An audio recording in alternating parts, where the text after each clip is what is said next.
prom. Anya and Xander start dating here, and then Joyce goes to see Angel and pretty much tells him that he's going to be the one that needs to break up with Buffy, which I hate that part, but you know it's going to happen. Cry every time they actually do break up, because it's like, it's Buffy's face. I mean, she's so surprised that he's breaking up with her, and she's so hurt. Cry every time I see it. And then later when Willow is in Buffy's room and Buffy is telling her what happened, and she just starts to cry, and she's like, horrible is still coming, and I can't breathe. I mean, that part is just, it's so sad. Oh yeah, by the way, was anybody's prom actually in the high school gym? Because mine was most certainly not, and that would have sucked. Okay, my favorites of the season starts with Band Candy. I freaking love this episode. It is probably my favorite, well, one of my favorites from the entire series.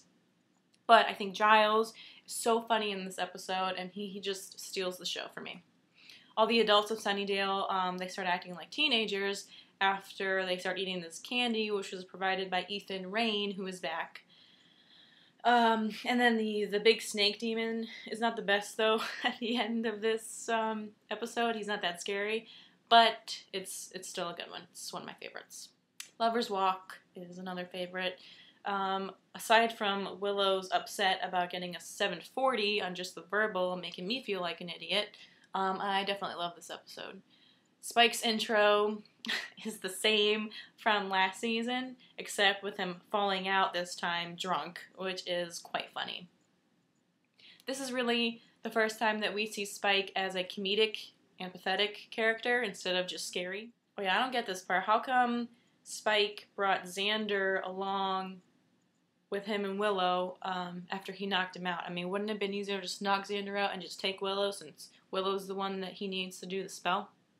It's fun seeing Buffy, Angel, and Spike fighting that gang of vamps coming after Spike together, because even though Spike is still a bad guy now, he later becomes good, and it's especially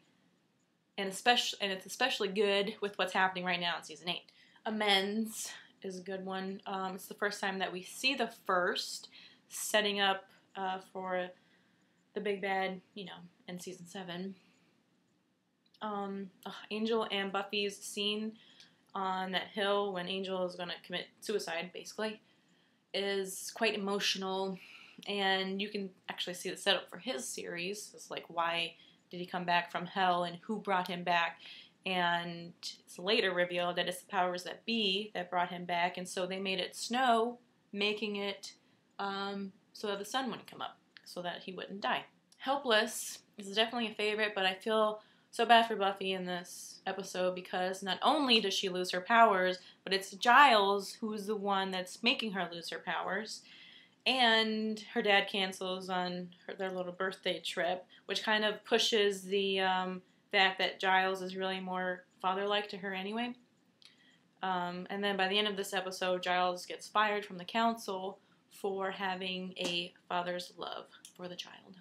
The Zeppo is a great episode. Xander is having a crisis, trying to figure out where he fits in the rest of the Scooby Gang. And as a subplot, Buffy and the rest of them are fighting to stop the end of the world yet again. You think that this would be the main point of the show, but it's not, which makes it even more funny. So while Xander is having his own issues, the rest of them want to keep him out of what's going on, worrying about his safety, and the Hellmouth opens and they fight to save the world again. Oh yeah, side note on this episode, I noticed, you can see the camera is in the shot right here. And I just thought that was kind of funny, and I wanted to share that with you. Oh yeah, Xander loses his virginity to Faith. And I love how Faith just kind of kicks him out afterwards. I love how Buffy and Angel are having this dramatic scene together, and then Xander comes bursting in. This is just such a good episode. It's so funny. Earshot is another good episode. Buffy touches the demon and inherits its telepathic ability, which I think that telepathy would be such a cool power for Buffy to actually have. I wish they would have made some way for her to deal with it, but they wrap this episode up with, you know, it'll kill her or drive her crazy. Buffy reads her mom's mind and finds out that she and Giles had sex back in the Band Candy episode, which is quite funny. re-watching this season so many times, you know, you can see them building up Angel's show. I mean, I guess if you're looking for it, because he's the only one that can kill the other demon to get its heart to save Buffy. Like, he is the equal to Buffy. But back when I first watched this episode, I just thought that, you know, they were always equals, like two superheroes, just perfect for each other. And then lastly, my favorites are Graduation Day Part 1 and Part 2. In Part 1, Anya tells Xander that she's been to an ascension before, and so she comes and she was kind of like the start of her being part of the Scooby Gang. Willow and Oz make love for the first time, which is quite sweet. And Buffy quits the council when they refuse to help Angel because Faith stuck that arrow through his shoulder or chest or whatever. Oh yeah, I feel bad for Wes too, and Buffy has that whole speech with him because, like, I know he's like just trying to do the right thing, or at least for the council, and Buffy just kind of throws him aside. In Part 2, we see Buffy gets Angel to drink her blood because it's only the blood of a Slayer that can cure him. And it's a really cool scene because, you know, she has to punch him a few times to get the vamp face, and then he finally bites her and they like fall slow motion. It's so cool. Oh, and it's also kind of cool how Faith and Buffy interact in their subconscious or whatever, because Faith is still in a coma and Buffy is still out of it. I also think it's cool how they all get the entire class to become like an army so they can defeat the mayor because they just can't do it themselves. And it's awesome that he eats Snyder.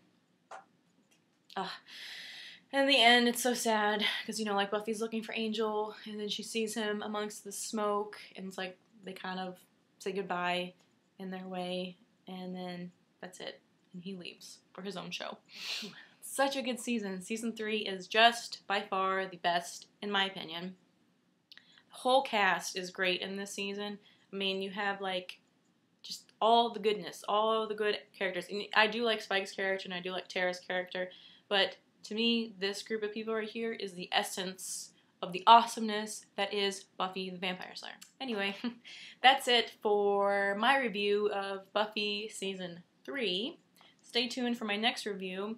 I'm actually rewatching Buffy Season 4 and Angel Season 1 because, you know, they are in the same Buffy-verse and there are some crossovers. So I kind of feel like I should just watch them at the same time again to get the full effect. Thanks for watching this episode of AnjuliTV. I'm Anjuli Velazquez, and I'll see you in the next video.